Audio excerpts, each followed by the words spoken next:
নমস্কাৰ বন্ধু বান্ধৱীসকল গ্লোবেল জ্ঞান এণ্ড এছএমিছৰ আন এটি বিশেষ ভিডিঅ'লৈ আপোনালোকক স্বাগতম জনাইছোঁ। আজিৰ এই ভিডিঅ'টোত আমি NCERT বেছড ছ'চিয়েল ষ্টাডিজৰ ওপৰত আমি প্ৰশ্ন লৈছোঁ। NCERT বেছড হয় এই গোটেইকেইটা প্ৰশ্ন আৰু মষ্ট এক্সপেক্টেড আৰু লগতে কমন কুৱেশ্যন হয়। অকণমান আপোনালোকে হয়তো অকণমান টানো পাব পাৰে এইকেইটা কুৱেশ্যন, সেইকাৰণে কৈছোঁ গ্ৰেড 4 পৰীক্ষা হ'লেও আমি জানো যে যেতিয়া গ্ৰেড 4ত প্ৰশ্নসমূহ লৈ লৈছোঁ তাৰ আগতে এটা জাষ্ট সৰু ইনফৰ্মেশ্যন। 100টা যদি প্ৰশ্ন আহে ইয়াৰে 60টা ইজি আহিব, 30টা নৰ্মেল আহিব আৰু 10টা কিন্তু টানো আহিব। গতিকে আমি যাতে মেক্সিমাম কুৱেশ্যন এটেণ্ড কৰিব পাৰোঁ সেইটো উদ্দেশ্য আগত ৰাখি এই ভিডিঅ'টো প্ৰস্তুত কৰা হৈছে। আপোনালোকে উত্তৰসমূহ লগে লগে দি যাবলৈ চেষ্টা কৰিব, ঠিক আছে। লোকসভাত আমি কেৱল উত্তৰসমূহে কৈ যাম, ভিডিঅ'টো দীঘলীয়া নকৰোঁ। লোকসভাত অনাস্থা প্ৰস্তাৱ গৃহীত হ'লে কোনে পদত্যাগ কৰিব লাগে? লোকসভাত যদি অনাস্থা প্ৰস্তাৱ এটা গৃহীত হয়, অনাস্থা প্ৰস্তাৱ মূলতঃ গোটেই মন্ত্ৰী পৰিষদখনৰ বিৰুদ্ধেই হয়। গতিকে লোকসভাত যদি অনাস্থা প্ৰস্তাৱ এটা গৃহীত হয় কোনে পদত্যাগ কৰিব লাগে? গোটেই মন্ত্ৰী পৰিষদখনেই পদত্যাগ কৰিব লাগে। চ' ইয়াৰে আমাৰ কাৰেক্ট এনচাৰটো হ'ব অপশ্যন গ, মন্ত্ৰী পৰিষদ। অৰ্থাৎ লোকসভাত অনাস্থা প্ৰস্তাৱ গৃহীত হ'লে কোনে পদত্যাগ কৰিব লাগে? অপশ্যন চি, মন্ত্ৰী পৰিষদ। নেক্সট প্ৰশ্ন অৰ্থাৎ দ্বিতীয়টো প্ৰশ্নত আছে যে সংবিধানৰ কোনটো অনুচ্ছেদত ৰাষ্ট্ৰপতিৰ শাসন সম্পৰ্কে উল্লেখ আছে? সংবিধানৰ কোনটো অনুচ্ছেদত ৰাষ্ট্ৰপতিৰ শাসন সম্পৰ্কে উল্লেখ আছে? এইটো খুব গুৰুত্বপূৰ্ণ প্ৰশ্ন। মই ভাবোঁ সকলোৱে উত্তৰটো দিব পাৰিছে। চ' ইয়াৰে আমাৰ কাৰেক্ট এনচাৰটো হ'ব 356, 356 নং অনুচ্ছেদ 356। এইটো মনত ৰাখিব, 356টো ৰাষ্ট্ৰপতিৰ শাসনৰ সৈতে সম্পৰ্কিত এটা অনুচ্ছেদ। খুব গুৰুত্বপূৰ্ণ এইটো ভিডিঅ'। পলিটিকেল ক্লাছত আমি ডিছকাছ কৰিছোঁ যদিও প্ৰশ্নটো লৈ লৈছোঁ। চাওক, আমি এইবাৰ পলিটিক্স আৰু ইণ্টাৰনেশ্যনেল পলিটিক্স দুয়োটাৰ ওপৰত কিন্তু বিভিন্ন প্ৰশ্ন আহিছে। গ্ৰেড 3 পৰীক্ষাত আমি দেখিছোঁ। আপোনালোকে যদি grade 3 previous year question paper আৰু ছল্ভ কুৱেশ্যন পেপাৰ চিৰিজবোৰ চাব বিচাৰে, আমি আমাৰ চেনেলত অলৰেডি আপলোড কৰিছোঁ। সেইবোৰ আপোনালোকে চাব পাৰিব। এইবাৰৰ 2024বোৰ, আগৰ বছৰতো আমি কৰিছোঁৱে, এই বছৰৰখিনিও আমি আপলোড কৰি দিছোঁ। অ'কে, নেক্সট 3 নম্বৰ প্ৰশ্নটোত আছে যে তলত উল্লেখ কৰা দেশসমূহৰ ভিতৰত কোনখন দেশত গ্ৰেট প্লেইনছ অৱস্থিত? গ্ৰেট প্লেইনছ বুলি ক'লে দেশসমূহৰ ভিতৰত সেয়া হৈছে প্লেইনছে আচলতে সমভূমিক বুজাইছে যে তলত উল্লেখ কৰা দেশসমূহৰ ভিতৰত কোনখন দেশত গ্ৰেট প্লেইনছ অৱস্থিত। চ' ইয়াৰে আমাৰ কাৰেক্ট এনচাৰটো হ'ব আমেৰিকা যুক্তৰাষ্ট্ৰ। আমেৰিকা যুক্তৰাষ্ট্ৰৰ মূলতঃ নৰ্থ আমেৰিকা হয়, ঠিক আছে। চ' তলত উল্লেখ কৰা দেশসমূহৰ ভিতৰত কোনখন দেশত গ্ৰেট প্লেইনছ অৱস্থিত? কাৰেক্ট এনচাৰটো আমেৰিকা যুক্তৰাষ্ট্ৰ। ট্ৰপিকেল ফৰেষ্ট আৰু অসম আৰক্ষীৰ বাবেও ভিডিঅ'টো কিন্তু যথেষ্ট উপকাৰী হ'ব আৰু গ্ৰেড 4ৰ বাবেও দুয়োটা পৰীক্ষাকে আমি আগত ৰাখি ভিডিঅ'সমূহ প্ৰস্তুত কৰি আছোঁ। ট্ৰপিকেল ফৰেষ্ট ৰিচাৰ্চ ইনষ্টিটিউট ক'ত অৱস্থিত? ট্ৰপিকেল ফৰেষ্ট ৰিচাৰ্চ ইনষ্টিটিউট ক'ত অৱস্থিত? খুব গুৰুত্বপূৰ্ণ প্ৰশ্ন এইটো। কওকচোন, ইয়াৰে উত্তৰটো হ'ব জবলপুৰ। এইটো আচলতে অসম আৰক্ষীৰ বাবে এইটো প্ৰশ্ন ইম্পৰ্টেণ্ট হ'ব গ্ৰেড 4তকৈ। অকণমান কুৱেশ্যনসমূহ অকণমান কঠিন পালেও ইয়াৰ আগতে আমি যথেষ্ট সহজ দিছোঁ। পৰীক্ষাত চাওক, একেবাৰে কঠিন প্ৰশ্নও নাহে, একেবাৰে সহজো নাহে, মিক্স কুৱেশ্যন টাইপ আহিব। আপোনালোকে এইটো ভাবিব নালাগে যে এইটো, আৰু যদি ভিডিঅ'সমূহ দীঘলীয়া কৰোঁ, বেছিকৈ কথা কওঁ, তথাপিও আপোনালোকে বেয়া পায়। এডিশ্যনেল ইনফৰ্মেশ্যন দিলেও ক'ৰবাত নহয় ক'ৰবাত ভিডিঅ'টো দীঘলীয়া হ'লেও বেয়া পায়। সেইবাবে আমি চুটিকৈ বেছি প্ৰশ্ন আলোচনা কৰিবলৈ চেষ্টা কৰিছোঁ ভিডিঅ'টোৰ মাধ্যমত। ট্ৰপিকেল ফৰেষ্ট ৰিচাৰ্চ ইনষ্টিটিউট হৈছে জবলপুৰত অৱস্থিত। মনত ৰাখিব চাইলেণ্ট ভেলী। এতিয়া চাইলেণ্ট ভেলী বুলি ক'লে এইটো খুব গুৰুত্বপূৰ্ণ প্ৰশ্ন। ইয়াৰ উত্তৰটো আপোনালোকে প্ৰত্যেকেই দিয়ক। চাইলেণ্ট ভেলী নেশ্যনেল পাৰ্ক ক'ত অৱস্থিত? চাইলেণ্ট ভেলী নেশ্যনেল পাৰ্ক কেৰেলাত অৱস্থিত। ক'ত অৱস্থিত? কেৰেলা। মনত ৰাখিব, এইটো খুব important. Silent valley national park. Okay, next Shimla Bharat আৰু চীন সংযোগী পথটোৰ নাম কি? চিমলা ভাৰত আৰু চীন সংযোগী পথটোৰ নাম হৈছে নথুলা পথ।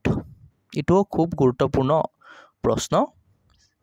চিমলা ভাৰত আৰু চীন সংযোগী পথটো হৈছে নথুলা পথ।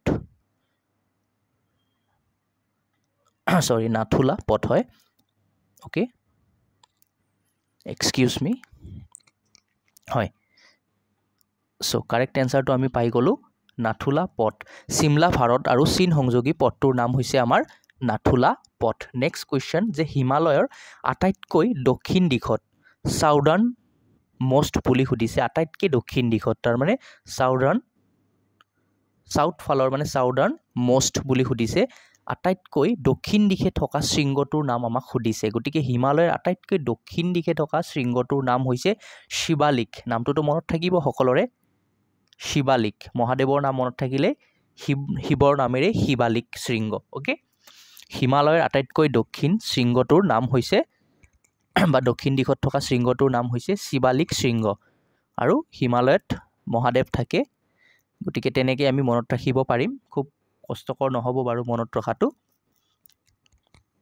ভাৰতৰ কোনখন ৰাজ্যত কলেৰু হ্ৰদ ভাৰতবৰ্ষৰ কোনখন ৰাজ্যত অৱস্থিত কলেৰু হ্ৰদ কওকচোন কওক কলেৰু হ্ৰদ ভাৰতবৰ্ষৰ অন্ধ্ৰ প্ৰদেশত অৱস্থিত ক'ত অৱস্থিত অন্ধ্ৰ প্ৰদেশত ভাৰতবৰ্ষৰ কোনখন ৰাজ্যত কলেৰু হ্ৰদ অৱস্থিত ইয়াৰে আমাৰ শুদ্ধ উত্তৰটো হ'ব অন্ধ্ৰ প্ৰদেশ নেক্সট ভাৰতবৰ্ষৰ আটাইতকৈ দীঘল ইয়াতে এটা শব্দ দিছে আপোনালোকে ভুল নকৰিব দীঘল চাওক ভাৰতবৰ্ষৰ আটাইতকৈ দীঘল নদীবান্ধটোৰ নাম আমাক সুধিছে যদি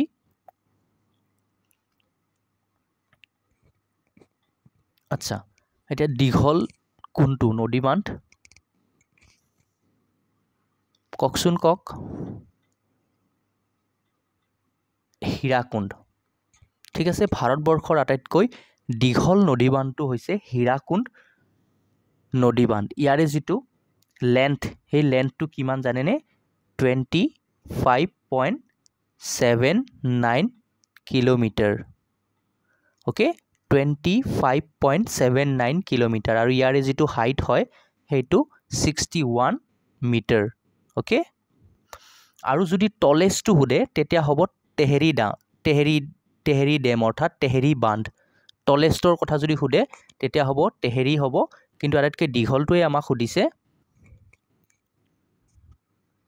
সেইটো হ'ব কি অপশ্যনসমূহৰ ভিতৰত এটা আমাৰ কাৰেক্ট এনসাৰটো হ'ব হীৰাকুণ্ড আপোনালোকে প্ৰশ্নটো ভালকৈ পঢ়ি চাব অসমীয়া ইংৰাজী দুয়োটা ভাষাতে কনফিউজ নহ'ব ভাৰতবৰ্ষৰ আটাইতকৈ দীঘল নদীবান্ধটোৰ নাম কি আৰু আমি নদীবান্ধৰ ওপৰত এটা ছেপাৰেটকৈ এটা এক্সট্ৰা ভিডিঅ' এটা বনাই দিম যাতে আপোনালোকৰ এই কনফিউজনখিনি আঁতৰ হয় ভিডিঅ'টো আমি দি দিম বাৰু আপোনালোকক যদি লাগে কমেণ্ট বক্সত জনাওক ডেমৰ ওপৰত অৰ্থাৎ নদীবান্ধৰ ওপৰতে সেই ভিডিঅ'টো হ'ব ওকে নেক্সট যেহেতু নদীবান্ধৰ ওপৰত প্ৰশ্নসমূহ সঘনাই অহা পৰিলক্ষিত হয় আৰু ইয়াতে আৰু এটা প্ৰশ্ন আহিব পাৰে যে হীৰাকুণ্ড নদীবান্ধটো কোনখন নদীত অৱস্থিত বা কোনখন নৈত অৱস্থিত সেয়া হৈছে মহানদী এইটো কিন্তু খুব গুৰুত্বপূৰ্ণ হীৰাকুণ্ড নদীবান্ধ কোন নদীত অৱস্থিত সেয়া হৈছে মহানদী চ' আটাইতকৈ দীঘল নদীবান্ধটো হীৰাকুণ্ড আৰু ক'ত অৱস্থিত মহানদী নৈত অৱস্থিত চ' নদীবান্ধৰ ওপৰত যদি ভিডিঅ' এটা লাগে ছেপাৰেটকৈ সেইটো কমেণ্ট বক্সত জনাওক যদি নালাগে নিদিওঁ লাগিলে ডেফিনেটলি দি দিম ওকে ৰাজাজী ৰাষ্ট্ৰীয় উদ্যান ভাৰতবৰ্ষৰ কোনখন ৰাজ্যত অৱস্থিত ৰাজাজী ৰাষ্ট্ৰীয় উদ্যান ভাৰতবৰ্ষৰ উত্তৰাখণ্ডত অৱস্থিত উত্তৰাখণ্ড সম্পৰ্কে আৰু এটা প্ৰশ্ন আগৰ বছৰ আহিছিলে চ' ৰাজাজী ৰাষ্ট্ৰীয় উদ্যান ভাৰতবৰ্ষৰ কোনখন ৰাজ্যত অৱস্থিত সেয়া হৈছে উত্তৰাখণ্ড আৰু গ্ৰেড 4ৰ কাৰণে আপোনালোকে ৰাজ্যসমূহৰ মুখ্যমন্ত্ৰী ৰাজ্যপাল এইবোৰ কিন্তু চাই যাব আমি আমাৰ আগৰ ভিডিঅ'ত যথেষ্ট সংখ্যক প্ৰশ্নত আমি ভাৰতবৰ্ষৰ প্ৰতিখন ৰাজ্যৰ মুখ্যমন্ত্ৰী কোন আলোচনা কৰিছিলোঁ দুই এজন কিন্তু সলনি হৈছে আপোনালোকে সেইবোৰ কিন্তু মন কৰিব আগৰ ভিডিঅ' যেতিয়া চাব ৰিচেণ্টলি দুই এজন চেঞ্জ হৈছে এতিয়া আগৰটো পঢ়ি গ'লে কিন্তু তেতিয়া আপোনালোকৰ অসুবিধা হ'ব এতিয়া কোনখন নদীক মধ্যপ্ৰদেশৰ লাইফলাইন বুলি কোৱা হয় মধ্যপ্ৰদেশৰ জীৱন ৰেখা অৰ্থাৎ লাইফলাইন বুলি কোৱা হয় কওকচোন কওক এইটো খুব গুৰুত্বপূৰ্ণ মধ্যপ্ৰদেশৰ লাইফলাইন হৈছে নৰ্মদা নদী ওকে মধ্যপ্ৰদেশৰ মানে লাইফলাইন বুলি কোৱা হয় কোনখন নদীক সেয়া হৈছে নৰ্মদা নদী নেক্সট 12 নম্বৰ প্ৰশ্ন ভাৰত চৰকাৰৰ ৰাজহুৱা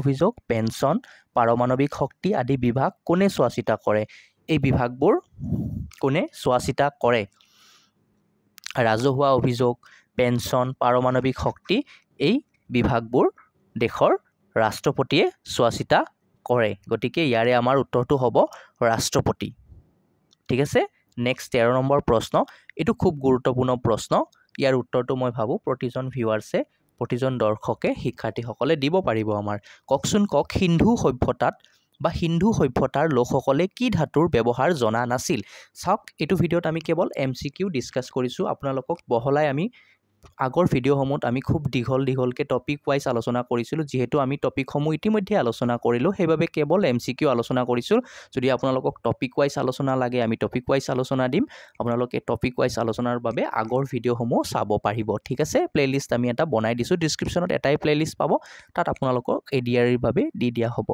সো প্ৰশ্নটোত আছে যে হিন্দু সভ্যতাৰ লোকসকলে কি ধাতুৰ ব্যৱহাৰ জনা নাছিল চাওক প্ৰশ্নটোত নাছিল বুলি দিছে কিন্তু দেই আপোনালোকে হেতুত মিছ নকৰিব আছিল নাছিল হয় নহয় পজিটিভ সেন্সত কৈছে নে নেগেটিভ সেন্সত কৈছে হেই গোটেইখিনি কথা হিন্দু সভ্যতাৰ লোকসকলে কি ধাতুৰ ব্যৱহাৰ জনা নাছিল সো ইয়াৰে আমাৰ কাৰেক্ট এনসাৰটো হ'ব লো হিন্দু সভ্যতাৰ লোকসকলে কি ধাতুৰ ব্যৱহাৰ জনা নাছিল সো নাছিল বুলি কৈছে যেতিয়া ইয়াৰে আমাৰ কাৰেক্ট এনসাৰটো হ'ব লো হিন্দু সভ্যতাৰ লোকসকলে কি ধাতুৰ ব্যৱহাৰ জনা নাছিল লোৰ ব্যৱহাৰ জনা নাছিল নৰ্থ ইষ্টৰ খাজুৰাহো অৰ্থাৎ উত্তৰ পূৰ্বাঞ্চলৰ খাজুৰাহো বুলি কোন ঠাইক জনা যায় উত্তৰ পূৰ্বাঞ্চলৰ খাজুৰাহো বুলি মদন কামদেৱক জনা যায় ঠিক আছে উত্তৰ পূৰ্বাঞ্চলৰ খাজুৰাহো বুলি মদন কামদেৱ ঠাইখনক জনা যায় উত্তৰ পূৰ্বাঞ্চলৰ খাজুৰাহো বুলি কোন ঠাইক জনা যায় মদন কামদেৱ এটো প্ৰশ্ন গুৰুত্বপূৰ্ণ প্ৰশ্ন আহাৰ চান্স আছে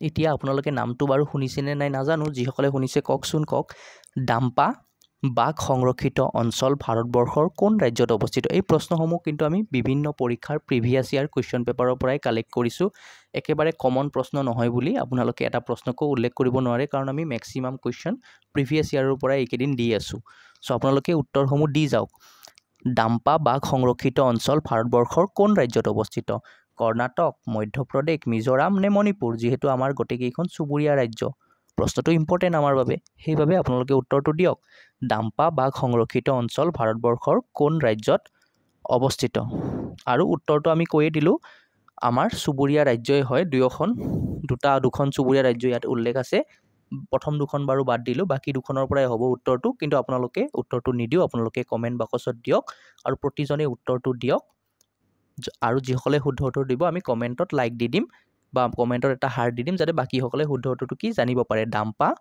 বাঘ সংৰক্ষিত অঞ্চল ভাৰতবৰ্ষৰ কোন ৰাজ্যত অৱস্থিত আমি দুটা অপচন কমাই দিলো বাৰু আপোনালোকক আৰু পূজাৰ বতৰত আপোনালোকে আমাৰ ভিডিঅ'সমূহ চাই আছে পঢ়াত পঢ়ি আছে কষ্ট কৰি আছে মা দুৰ্গাৰ ওচৰত প্ৰাৰ্থনা কৰিছো যাতে আপোনালোকৰ সপোন পূৰণ হওক আপোনালোকে এটা ভাল ফলাফল দেখুৱাওক আৰু অহা বছৰ যাতে নিজৰ পৰিয়ালৰ হৈতে কি একেলগে দুৰ্গা পূজা চাব পাৰে চাকৰি এটা থকা অৱস্থাত ঠিক আছে ভিডিঅ'টোত আজি ইমানেই আছিল ভিডিঅ'টো শেষলৈকে চোৱাৰ বাবে আপোনালোকক অশেষ ধন্যবাদ জয় অসম